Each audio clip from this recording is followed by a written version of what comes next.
Hey, what's up, guys, and welcome to episode 97 of Talk4, the quickfire podcast where we ask four great questions to unique and interesting people. Behind the mic today is your host, Louis Skupien, for the second time. That's me, and let me introduce our special guest for today, Rich Graham, who's going to be answering our questions today.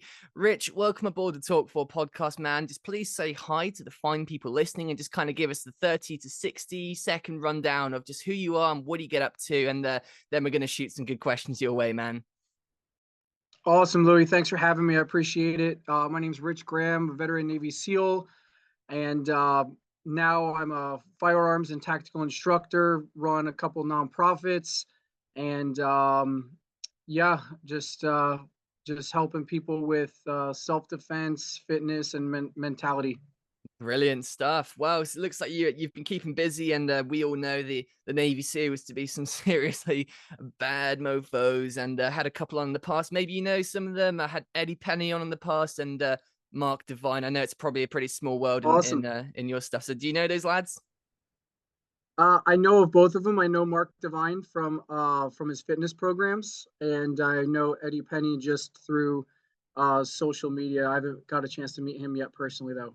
Cool stuff. Well, like I said, it's a strong community of big badasses you got there. So, anyway, man, right, what I like to do with the show to kick it off really is just kind of get into a bit of backstory. So, to start us off, run me through your military career and getting into the military, and why you wanted to become a SEAL and the selection. A little bit of the Hell Week trivia, if you can, please. Yeah, I mean, there's a lot, and you could talk a lot on breaking that down into chunks. But essentially, I had some scholarships in high school. I was being groomed to be an architect or an engineer. My dad was an architect, and I just got to the end of my stretch of high school and was getting ready to sign a scholarship for architecture, which is an 8-year program, 5 in university, and then another 3 to get your licensing.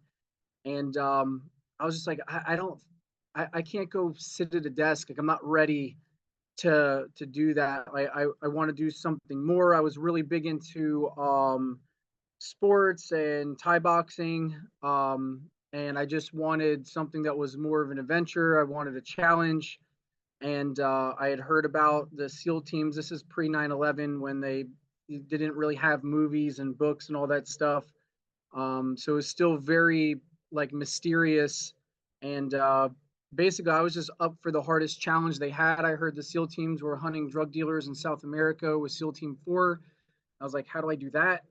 And, basically that kind of led me into the military. And then I did 6 years at the SEAL teams and then got a medical condition that basically didn't allow me to stay in the Navy, transitioned out. And then that's the second half of the story, you know what I mean, from Navy on. But um, Hell Week was challenging. It was awesome though. It was really as hard as Hell Week was, and as much as people respect it or fear it, I think one of the main things that I really appreciate with the opportunity to go through the SEAL training and to get to experience something like Hell Week is the fact that uh, traditionally, I feel like men um, don't really get the opportunity to truly challenge themselves in a way where they have a rite of passage. And in the SEAL teams, going through that Hell Week was like your rite of passage to be a man at the table. When you got to the team, you're still a new guy. You still don't know anything. Your job is to shut up and listen, but you had a right to sit at the table. And everyone had respect for the fact that here's the select few who could endure this type of experience and have the right to be here. And you saw that a lot with like a lot of the tribal cultures where maybe they had to climb a mountain and go bring a rock back or do a hunt or whatever it was. But now you went from being a kid to being a man and having the opportunity to sit around the campfire, you know what I mean? And with the way that the structure of our education system is now, where it just keeps stretching guys out into like a school program to where they're almost 30 years old, and a lot of people are still like just wrapping up and just getting started. um I feel like it has a lot of people going, well, when am I actually a man? When am I actually respected by my peers?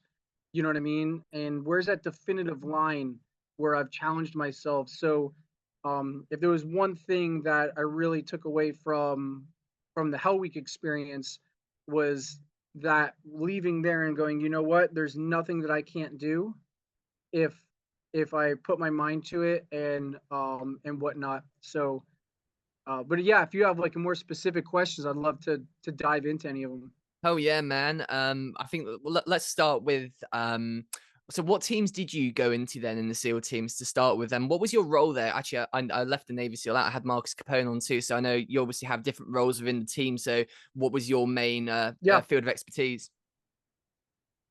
that's funny. You had Marcus on. So Marcus and I went through SEAL training together. Him and I went through Buds together, and then him and I served together at SEAL Team 10. That's where I started.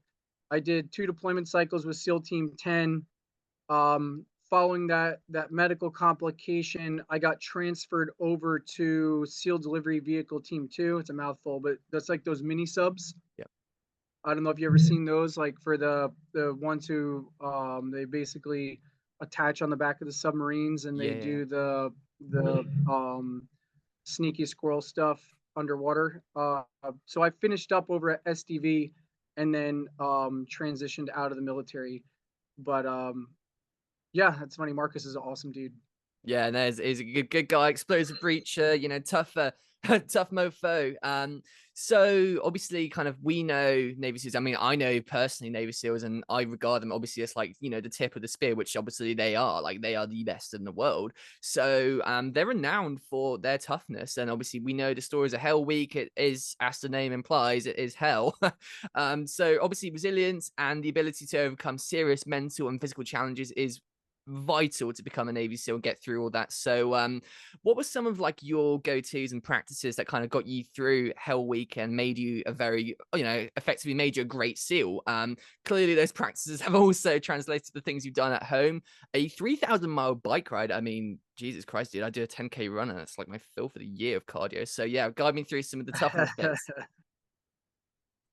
Yeah, I mean, there's a few simple things that I found worked for me when I was going through the Hell Week in general. Um, you're constantly battling your mental dialogue, honestly.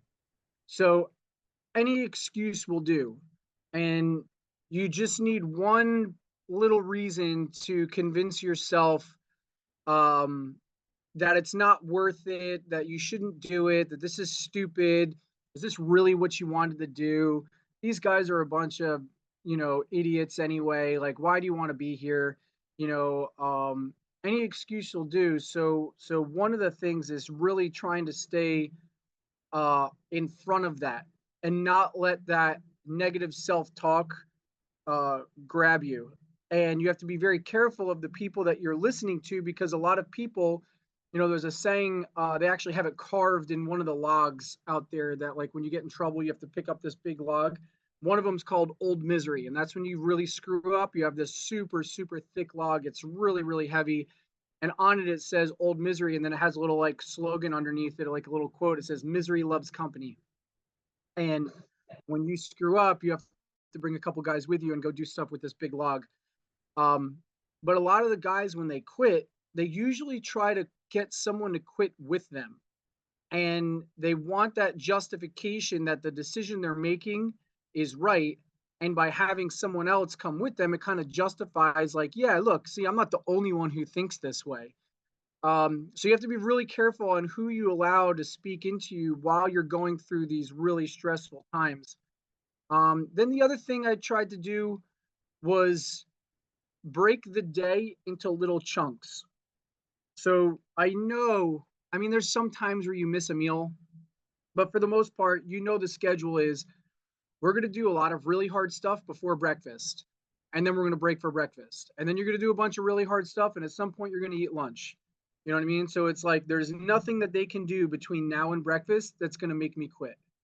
You know what I mean? There's nothing. I just have to make it the next couple hours to breakfast. Then you'll have the same thing to lunch. Hey, dude, we're halfway through the day. I'm not going to quit in the afternoon. The day's almost done. You know what I mean? And then you get that same thing for Monday. And then, you just got to get through Monday. You get to Tuesday. Hey, dude, it's Wednesday. The week's halfway over.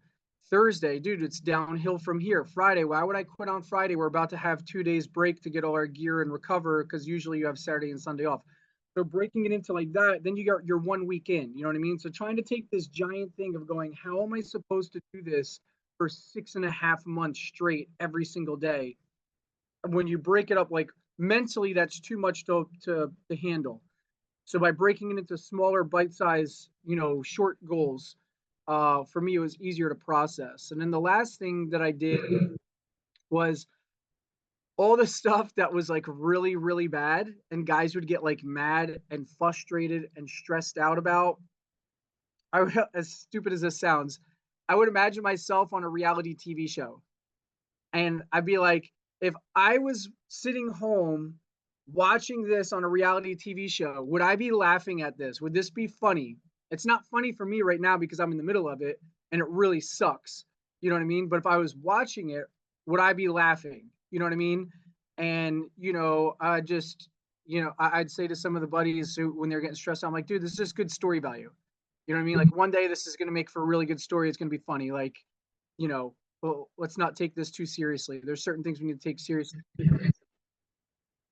Yeah, yeah, you know what I mean? So, by by looking at it in that way, it helped take the personal aspect out of it and make it so it's not like, dude, they're doing this to every single guy who goes through the training, every class, every year, through history. It's, I don't want to say it's a game, but they have a role to play. Like, understand that this isn't a personal attack. It's part of the process. You know what I mean? So when guys would take it super personally, like they were being targeted. I mean, there's some, if you screw something up, you got to own it. But I mean, generally speaking, there's a lot of like, it doesn't matter what you do, they're going to hammer you. They're going to find something wrong because their job is to find something wrong. You know what I mean? So, in that mentality of like, and if you're listening and you don't really understand what I'm saying, it's like you're going through this training and they're looking for ways to add pressure. You know what I mean? And if something as stupid as like, yeah, you had to do a room inspection and make your bed and, clean everything and have everything perfect, they'll find, it doesn't matter how perfect the room is, they'll find something in there, whether it's a grain of sand or whatever, to hammer you for it and trash your room and say your room sucked, and then you got to clean it again. You know what I mean? So it doesn't matter. Sometimes you'll get lucky and they won't do that, but a lot of times it's not. They're gonna. Their job is to lay the pressure on you so you can find where that breaking point is. You know what I mean? So, but those are the three big things that I did that helped me navigate the physical and mental stress of the training. Really strong points there. So yeah, something that I was thinking as well from kind of what you've said as well is that obviously the stuff that you're saying is very applicable, obviously like the Hell Week stuff. And the first thing that you said on the podcast was about, the whole getting through that is like kind of hall pass to going from boy to man, that kind of thing. But, so many people obviously aren't going to be Navy SEALs and so many people aren't going to join the military. So kind of just thinking along the lines of like, how do you do that as a civilian? So what would you consider to be like the whole pass for becoming a man? Because I mean, look at society, look at culture, man. We are losing ground as as men, and that's my opinion. Like we are just getting weaker. Yep. And it's a society that's inspiring essentially weakness, and the whole acceptance thing for me, like I understand it, but I just feel like it's just an excuse for so many people too. So like in this day and age, for me sitting here or any other young man listening or something, what is the equivalent to the Navy SEAL hall pass of becoming that man that you can do in just life? Like, what do you have to do? So there's multiple things to that, and that's a great question, and that is like the big question, like how do we do this? And the thing with it is society has basically set it up to take that away. And in the idea of everyone's a winner, and you know,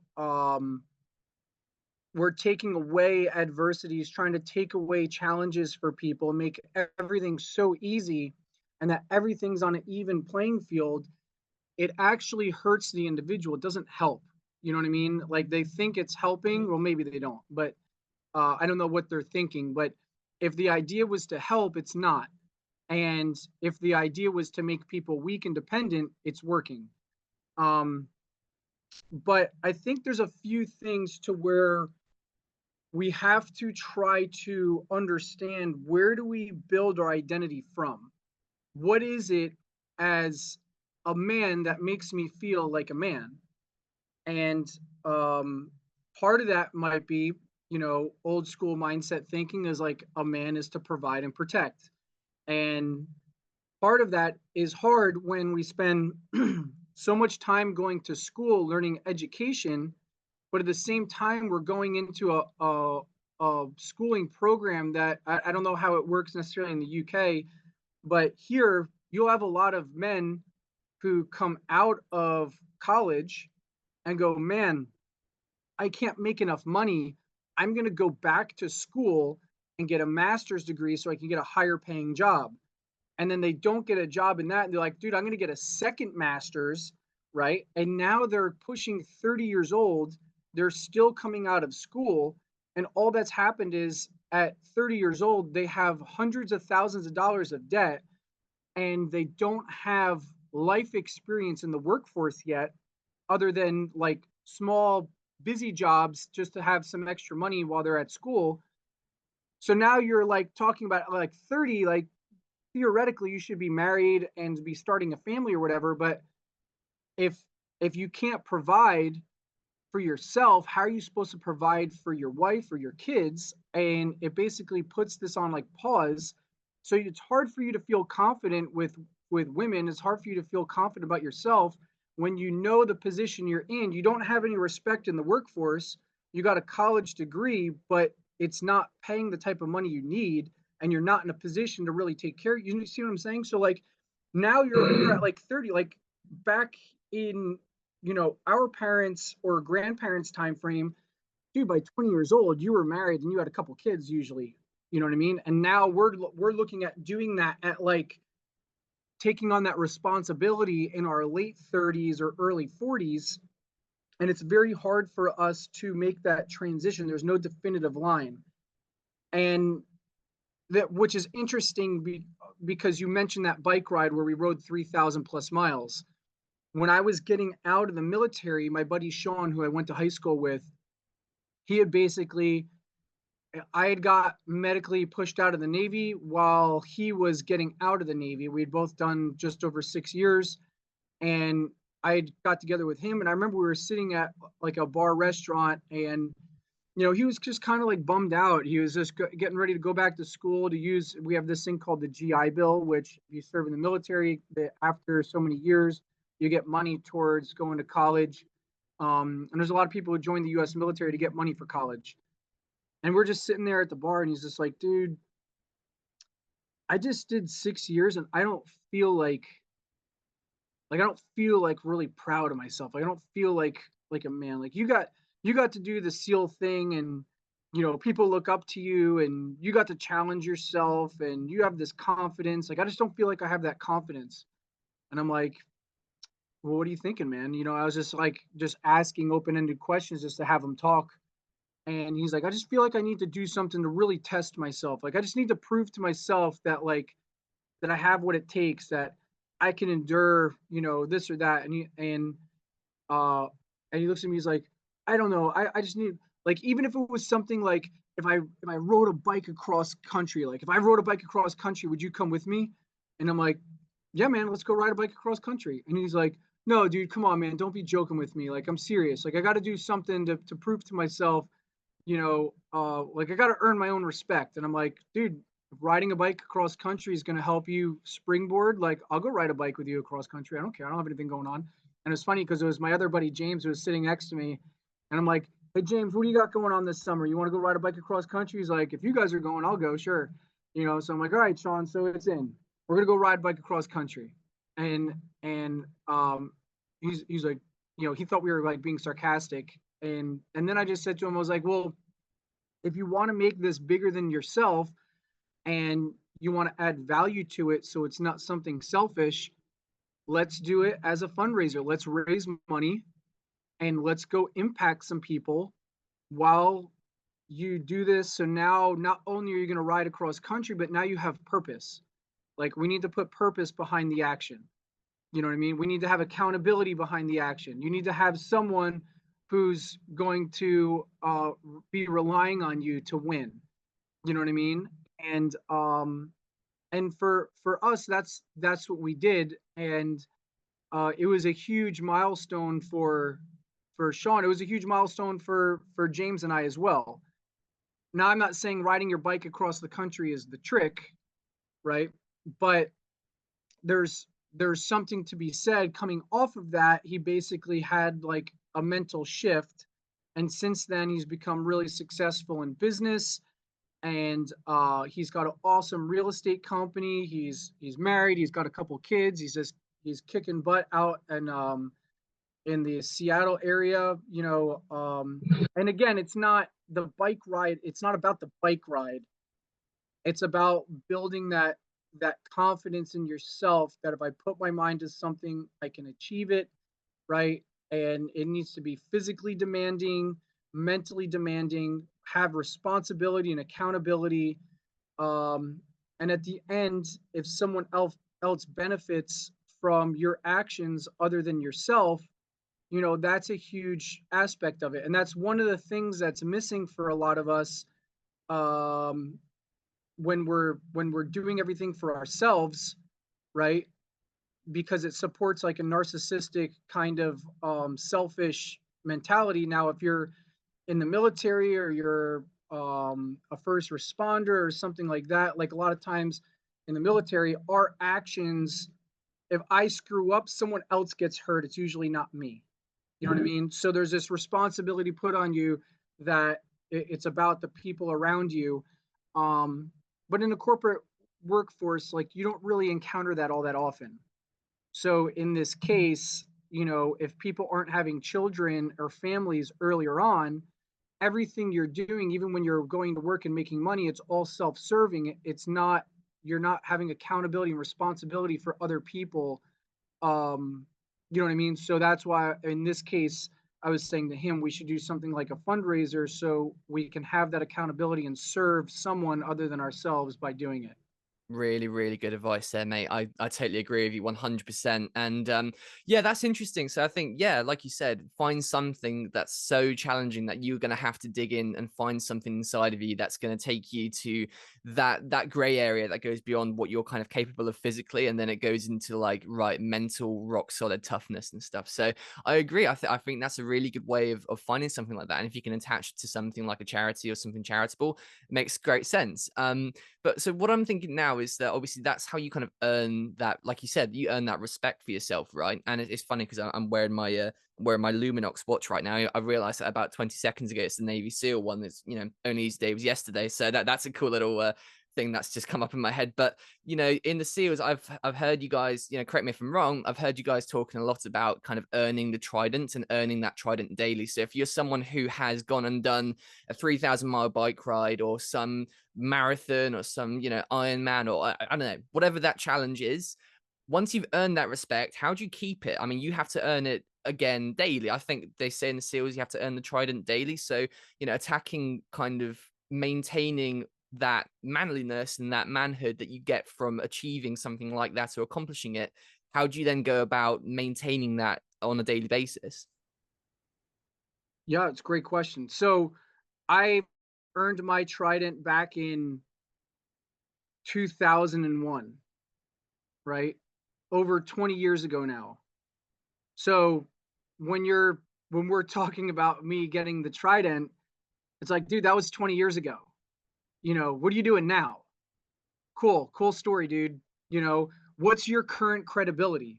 If you don't have current credibility, you're the dude who's at the bar talking about all the shit you did back in high school, telling all the glory days. the greatest days of my life were back in high school when I was on the football team or playing some sport or in a band or whatever it was. What are you doing now? You know what I mean? Like, so when they say earn your Trident every day, it's not something that you just do once and cool, we're done and we just hang it up. If you want to be successful at anything, or if you want to continue to develop as an individual or as a man, then you need to continuously be hungry and to be striving to continue to better yourself, right? And to continue to build yourself. Now, some things come in phases. You know what I mean? Like at 42 years old, I'm probably not going to be in the same exact physical shape as I was when I was 18 or 19 or in my early 20s. You know, I have a lot more injuries and stuff like that at this point, but I there's other things that I've gained along the way, right, that I can lean on and I still stay fit and I still keep that as a focus and a personal priority for my health and all that kind of stuff.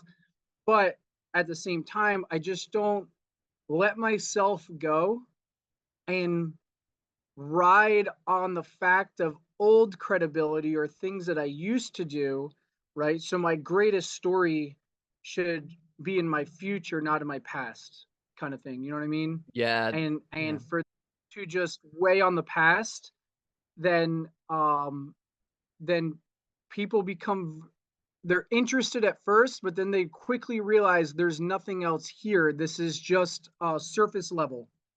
This is there's nothing more that's going to be attained, right? There's no more desire, there's no more passion, right? We're just living in the rearview mirror, and people don't want to follow people who are constantly looking in the mirror. People want to follow those who have vision, right, and who are forward thinking. You know what I Mm. mean? Yeah, really good points there. Absolutely agree with you 100%. And so, it gets me thinking as well then. So on the other side of that spectrum, so we're talking about people who do actually achieve that thing, they gain that self-respect, and then they go on and then they start earning that Trident daily. But what about the people who set that challenge and then they fail? What do they do? How do they get to the point where they can then improve and get to the point where they can achieve that challenge? And actually, here's a question that I've always wanted to know the answer to. I never really thought of before. In the movies and in the shows and all these documentaries where you see the SEAL teams and you see the people going through Hell Week, there's the bell, you go and ring the bell. What happens to the people then who go and ring that bell? Like, the shows follow the people going through selection and stuff, but where do the people who then ring that bell, where do they go? Do they have a good story? Do they come back and try again? Like, what the people who fail at that ultimate challenge, what do they do and how can they start improving? So I mean, what do they do? That depends on the individual. But I'll tell you what they do, and then I'll give you a good story that I learned, good lesson I learned from sniper school. So the technically what happens, or traditionally what happens, is when you quit, you're ring the bell, and now you get shift over to a different. You're in limbo. You're just waiting to get orders from the Navy. Previously, like when I went through boot camp, like Navy boot camp. Then I went down and I went to a school. My job was aviational ordnance. So I went to Pensacola, Florida, learned how to be the dude who loads bombs on planes and puts the munitions and all that stuff, rockets and whatever on planes and helicopters. And that's the job I would have done. I would have been stationed on an aircraft carrier. But then I got my orders to go try out for the SEALs. I made it, so I went to the SEAL teams and never did that job again.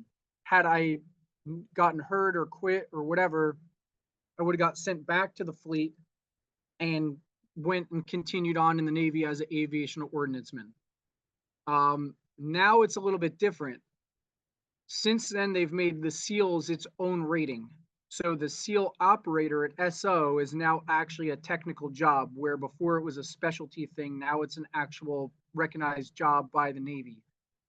So if you don't make it through the SEAL training now, you go to the fleet undesignated, which means the Navy just goes, where do we need someone? Over there? Cool. Hey, you're going over there. So you have no idea really what the job is you're going to get. The Navy's just going to put you at their discretion where they need you. With that being said, there's guys who have gone through the training, have quit or got hurt, went back to the fleet, and then put in a package to come back like 2 years later. Like you have to go back to the fleet for like 2 years, I believe, before you get another chance to come try out again. And to come try out again, you need to have pretty good scores and a good rapport and a good record with the instructors. They basically take a vote on who gets to come back. And if you were kind of a turd the whole time you're going through buds and you quit, they might probably won't let you back. If it was one of those things where, you were doing really good, everything was going awesome, you hit one event and it totally caught you by surprise and you just couldn't handle it and you quit, but everything else was, and everyone's like, whoa, I didn't see that coming. They may let you come back in 2 years. So the thing I learned in sniper school, which is really important, because there are guys who have come back and made it and come back and become amazing operators. One of the guys, Bill Brown, who is a friend of mine, and he started, I don't know if you ever saw the videos of all those Navy SEALs swimming across the lake, or not across the lake, across the harbor in New York City, and they swim out to the Statue of Liberty. Yeah. So my buddy Shannon and I, we started a charity event where we were doing a 14-mile swim relay in North Carolina. Bill came down and joined us for that. And after, like, I think on the third year of us doing that, raising money for veteran suicide prevention. And Bill came down and he joined us, and he went back and was like, dude, I'm going to do this in the Hudson. I'm going to have us swim across the thing. So he basically, he didn't copy our event. It's a totally different event, but he came down. He's like, dude, I would love to do something like this up in New Jersey and New York, because that's where he's from. But that guy who set that up, he went to Buds, he quit, right? So he went from being the dude who dropped out, went back to the fleet for a few years, came back, and then he got like honor man. He graduated first in his class when he went through Buds again. Cool. So you can go back and turn the tide. You know what I mean? And the thing that I learned in sniper school was, one of the instructors said to me, he's like, Rich, you can't hit every single shot. It's impossible. At some point you're going to miss. And at that point in time, I'd already missed. So it's not like I hadn't missed yet. But he was just figuratively speaking, like you can't make every single shot. When the shot goes, you have to let it go. Don't hold on to it. Don't let it be emotional. Don't, have baggage attached to that round. That round tells a story. So the problem isn't that you missed. The problem lies in when you miss and you don't understand why you missed. If you understand why you missed, then you can make the corrections for a second shot hit.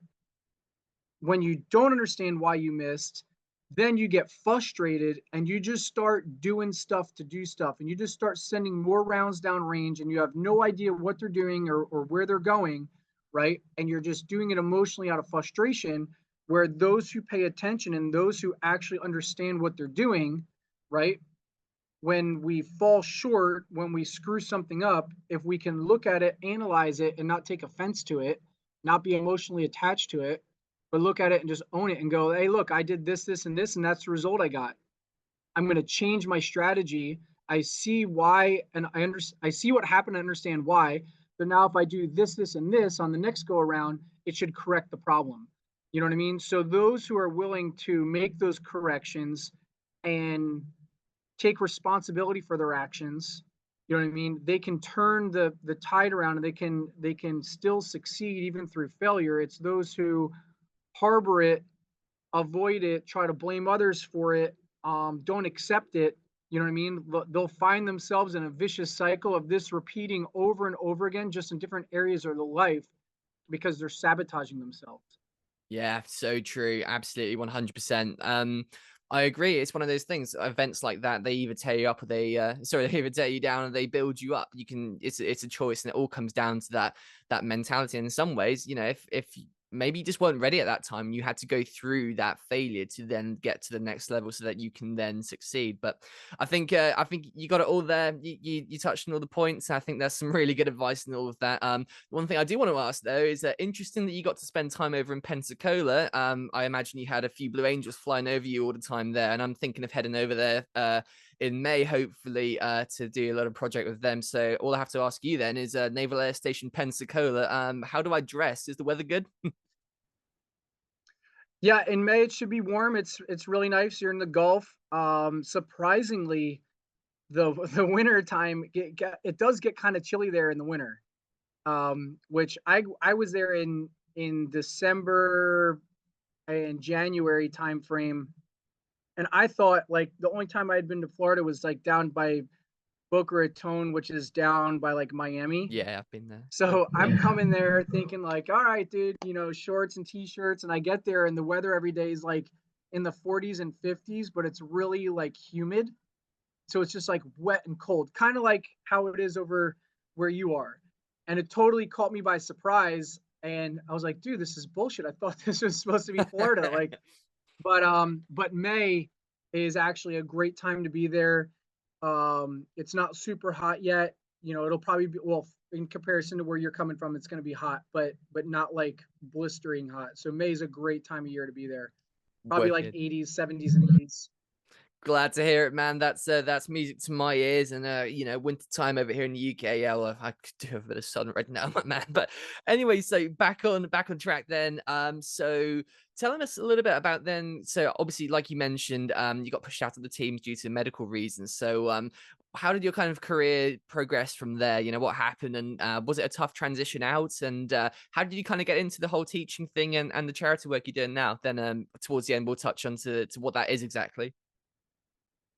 Yeah. So what the transition out was what basically caught me by surprise. I wasn't planning on getting out. Um, the the medical condition happened while I was on deployment, and then it was something that wasn't able to be fixed. So basically, I got pushed out of the SEAL teams, and at that point, I really didn't know what I was going to do next. And that's where I was in that limbo stage where my buddy Sean wanted to do that bike ride. So we took the time and did that ride across country from San Diego to Virginia Beach, and that kind of gave me some time to kind of think on what I wanted to do next and all of that. It was a good experience for me to kind of get my head reset. And as much as it was for Sean. And when I got back, I was just like, I don't really know. I was considering trying to possibly go into law enforcement of some type, or I didn't know if I was going to try to go back and revisit that whole architecture thing that I was going to do before that I was being groomed for in high school. So I just got a job as a personal trainer at a gym and went through some of the personal trainer programs uh, and was just working at a gym and a martial. I was training a lot of Thai boxing again. Um, and there was a few guys who were at the Thai boxing gym who were going through like a police sniper school. And one of the guys was one of the instructors there, and he invited me to come out and just check out what they were doing at the school and see if I wanted to give them some tips or just to come hang out. So I came and joined them, and I was pretty quiet. Wasn't really trying to chime in much. They asked me my opinion on a few things. I gave a few suggestions, and they liked the suggestions. They asked me if I wanted to come out and run a pistol class for them. And this wound up turning into a really big event. They wound up bringing in police officers from like multiple states, both local and federal officers. So I had a group of like 35 various officers in this class, and I ran it and it went really well. And then that just kind of turned into them asking me to come train another group. and then another group. And at the time I was still personal training, and then I got into some sales and stuff like that, just trying to figure out what I was going to do. And the training kept coming fun at the time. I was just doing it because I enjoyed being on the range. I enjoyed helping the guys. And then after a few years of trying to start a couple small businesses and working in some sales for some sports nutrition lines and stuff like that, that kind of went hand in hand with the personal training. Uh, I was just like, dude, if I just treated the shooting schools that I'm doing like a real business, uh, I could probably be pretty successful with this, and I enjoy doing it. And the guys keep bringing me back out. They like the way that I taught. They're like, you have a very simple way of teaching this stuff, and the guys retain the information. The guys are getting really good results. So word was spreading, and I just kept on getting called to do more work. So right around 2016 or 2014 to 16 timeframe, I forget which year it was exactly. I kind of just made that switch, and I just said, you know what, I'm gonna kind of put personal training on the side. I'm gonna put that sales stuff on the side. I'm just gonna focus really on the firearms training side of the house, and I've been doing that full time since. And that's taken me to a lot of different countries, working with a lot of different agencies. I've spent like 12 years working in Brazil and Central and South America, helping law enforcement battle like the cartel stuff and improve their tactics and techniques. And so I've spent a lot of time down there. Done some work in the islands and Haiti and stuff like that. Um, but yeah, so it's just been kind of the ride I've been on since I got out. Wicked stuff, man. No, it's really good to see, and we're clearly going quite long with this one. So we'll tap into the charity in just a moment. But what I want to just quickly get into is so obviously you look at your Instagram handle, you look at the website and stuff, and it's all full spectrum warrior. Just wondering if you could kind of give us a quick just. What is that exactly? So what's the idea behind that? Where'd you get the name from? And what does it mean essentially? Is there a story behind it? So what's full spectrum warrior?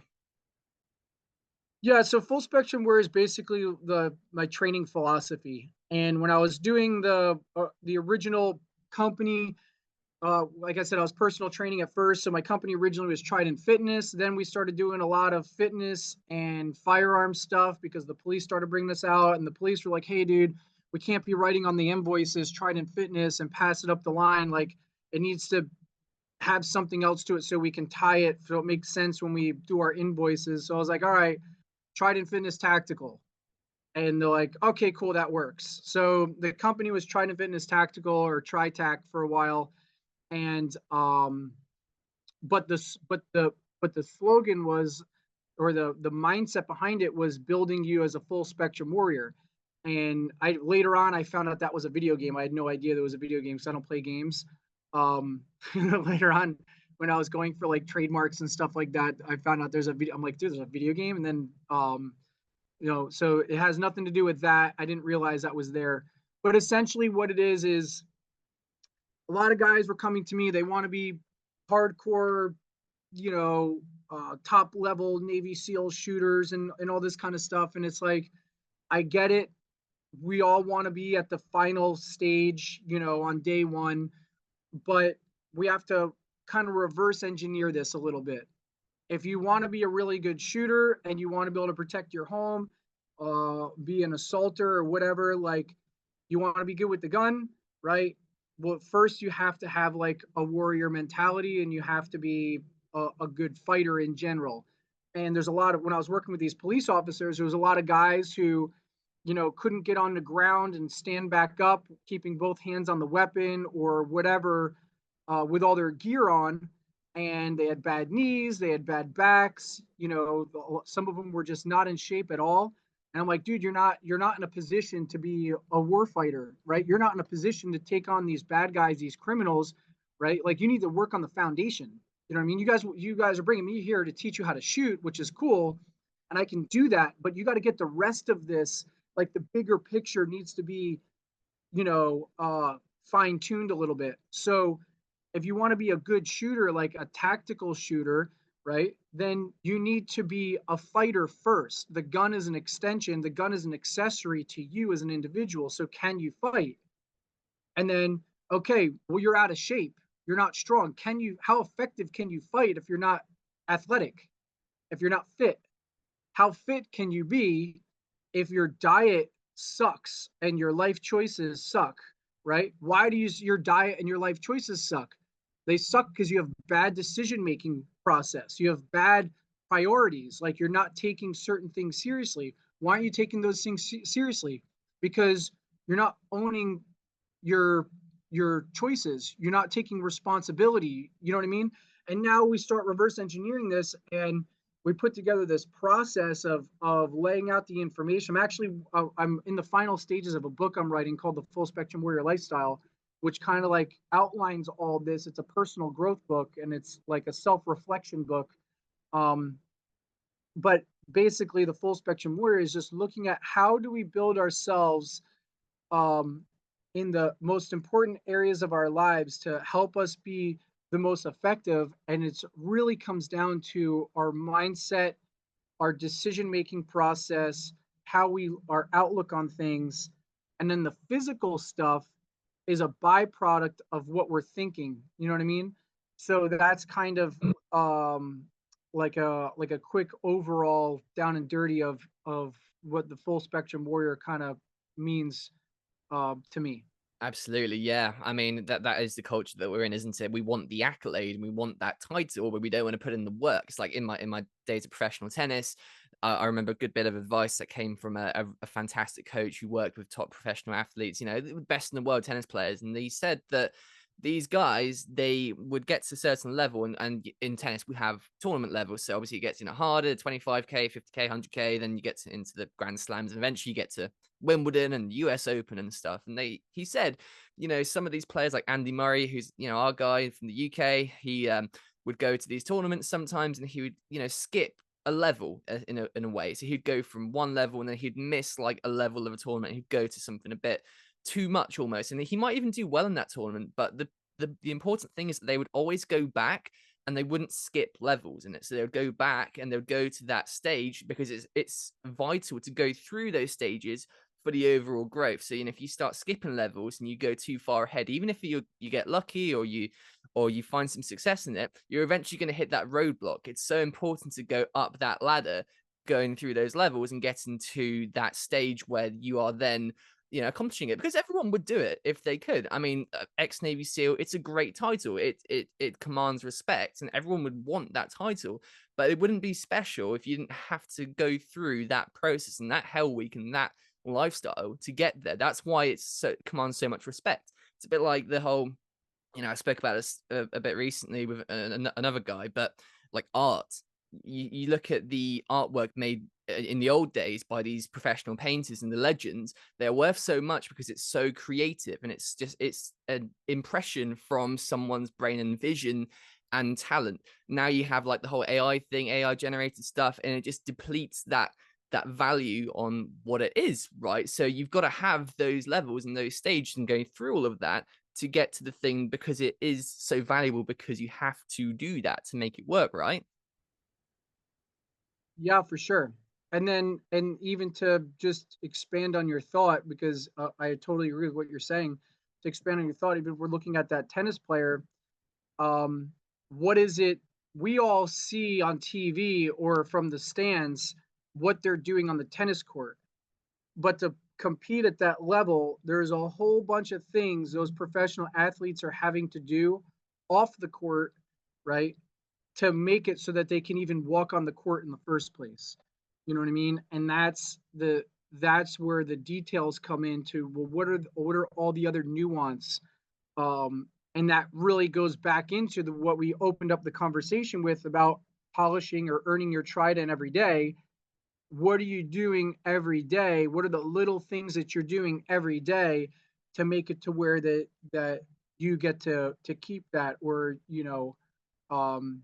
and that's just to maintain or to continue to grow. And then they're obviously to get to the point where you get the Trident to begin with, right? To get to the point where you're playing in the US Open to begin with, there's a whole other animal, including the whole learning the skill, right? But there's a lifestyle that supports that. You know what I mean? And a lot of people, they don't want to practice the lifestyle to support it. They just want the end result. and they could put the stuff on social media to look like they they have the lifestyle by picking and choosing what they choose to share, right? But you'll know by the fruits of their labor, you'll know by their character if they're actually authentic or if they're just putting on a facade to for public perception to be popular.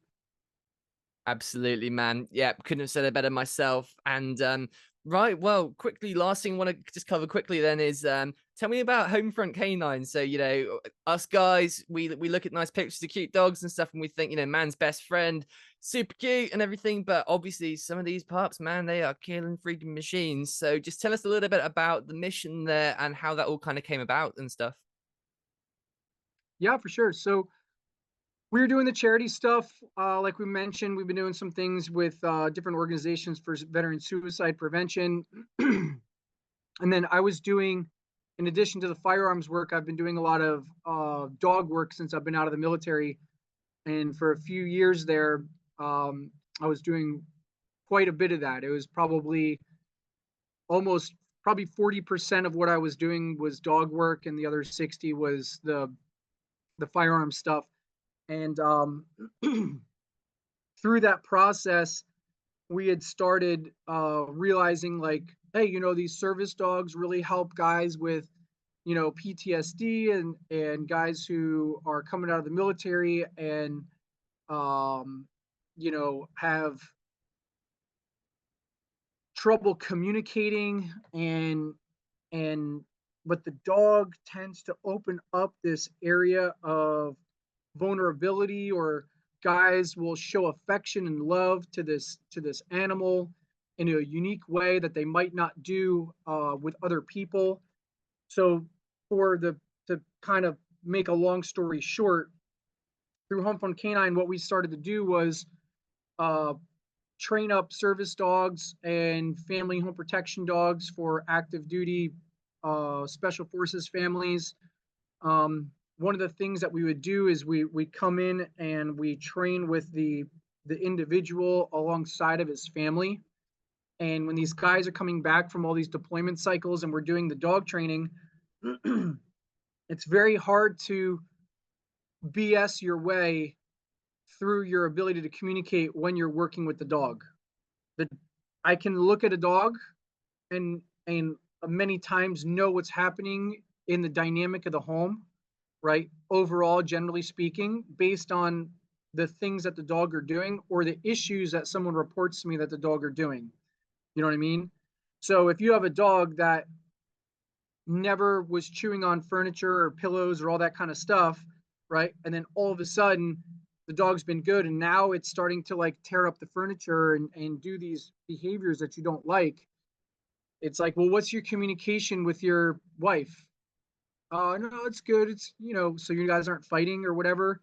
And well, maybe a little bit. So maybe a husband and wife are arguing and the dog is seeing this and the dog doesn't know how to handle the stress of the two people that are his owners fighting. And so it starts lashing out and doing things like tearing apart stuff in the house or whatever. Very similar to what they might see happening with their teenage kids, dyeing their hair, getting piercings, changing the music that they listen to, doing different behaviors that are basically like a cry for help kind of behaviors. Um, you'll see it with the dog. But in a way, we can now work with the family and just be like, hey, when you guys do this, this, and this is how the dog reacts. And when you communicate in this way, the dog will react this way. When you communicate this way, the dog will react this way. And basically, we can help people start to rebuild the communication within the home. We have, without them taking offense to it. You know what I mean? Like if you try to do that with a psychologist sitting on a couch, be like, dude, you don't know me. You don't know the experiences I've been through. How are you going to tell me, what it's like to be a Navy SEAL or some special operator? You haven't seen what I've seen. And with the dogs, it's like a neutral playing field because it's like, okay, I don't know what you've been through, but I know what the dog does in relation to what it sees. So if we want to focus here on the dog, we need to fix this, this, and this in the home, and you'll see the dog change how it's behaving. You know what I mean? And also, it gives us an opportunity to put something in the hands of the operator that will love him unconditionally, even when, and if you're a dog owner, you've probably experienced this, where you've done something that, you know, uh there's a there's an old joke, sorry if I'm going so long, Keep but doing that. there was an old joke in the dog training world where it's like, what's the difference between your dog and your wife? And you're like, I don't know, what's the difference? If you lock your wife in the trunk of your car and you let her open, she's going to come out screaming and trying to kill you. If you lock your dog in the trunk and you open up the trunk, it comes out and it's like, oh my God, I love you. Thank you for letting me out. You saved my life. You know what I mean? And I'm not suggesting you lock either of those in your trunk to test it out. It's just the theory. You know what I mean?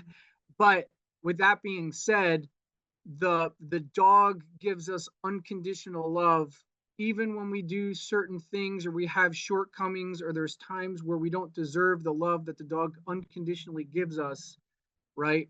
And when the time is right and when the opportunity presents itself, one of the things that we have with the parallel is for the conversation of the spiritual side of the house, the spiritual healing, that just like the dog loves us unconditionally, even though we don't deserve it, so does Christ love us unconditionally, even when we think that we don't deserve him, we don't deserve his love, right? It's still there for us.